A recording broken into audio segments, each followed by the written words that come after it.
All right, here we are at the entry. This and this, they're either pots or small trees, but this entry comes in and it tapers and it will lead you right through the front door. It can also lead you over here. Now, the way I've laid this out, I've tried to avoid things like that. In other words, this whole space through here, this is all planted in bed space. In other words, this potentially a small tree, over there potentially a small tree, and then in here, and so many different plant variables possible on that. This is flat patio space in here. In other words, when I walk onto this space and I left the hot tub in place, from the hot tub up to here, this line, all of this is flat space through here. So when you walk over to the hot tub, you step down into the hot tub. In other words, if I sit down, then I'm sitting right here on the patio space. So I'm gonna get out of the hot tub right here. I'm gonna walk over. Again, from this line right here over is relatively flat. I'm gonna come to the fire pit. Now, more than likely, right in here, I'm going to walk down. This is approximately the center of the fire pit, and I wanted to make this big enough so if you have a really good fire, I don't want to make these dimensions so that you're sitting here and your kneecaps are getting burnt. In other words, if you have your fire here, you should be able to move your chair back and adjust it to how big of a fire that you have in there.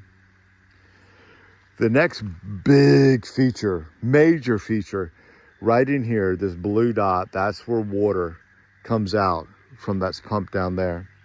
And then what I've got is waterfall, waterfall, waterfall, waterfall through here. In other words, this is probably built up. In other words, I'm gonna probably bring dirt in here to build this up. And then I wanna make it so that the waterfalls, there may be one here and then it flows and then we have to go here, but then right in here, the reason why this one is in this direction is so that when you stand over there inside those windows, you're not looking at a waterfall like that. You're looking at a waterfall like this. And then another point, this could be a creek that flows down to the lake. It really depends on money. Or it could just go into probably a 6 or 8 inch pipe and then flow back and flow into the lake. That really depends on your budget and what you want to see here.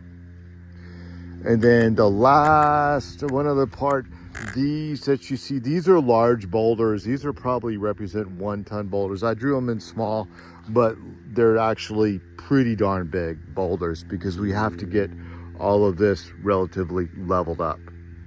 So this is boulders and everything just sort of flows.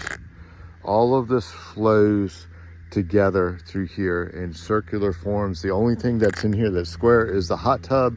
But one of the things that I'd like to do with the hot tub, even though that's square, there's room in here to plant this so that we can soften those square edges. And then one of the other parts, ironically, I think this is called Turk's cap, and you see butterflies all over it. So this plant has actually inspired the idea that in this area, we do a lot more butterfly type encouraging plants along with this Turk's cap. Like hypothetically, I may be able to build everything around this Turk's cap right here. But the idea is that this is all flowers and this is all beautiful. Over there, we'd probably do some other things too on the waterfall area. But it would just be neat to be able to sit in the hot tub right there and then have this area just full of nature, full of butterflies and hummingbirds and everything else in here. So I'm gonna draw some photos of this and communicate my ideas further with you. Thanks so much, Corey, Creative Habitats.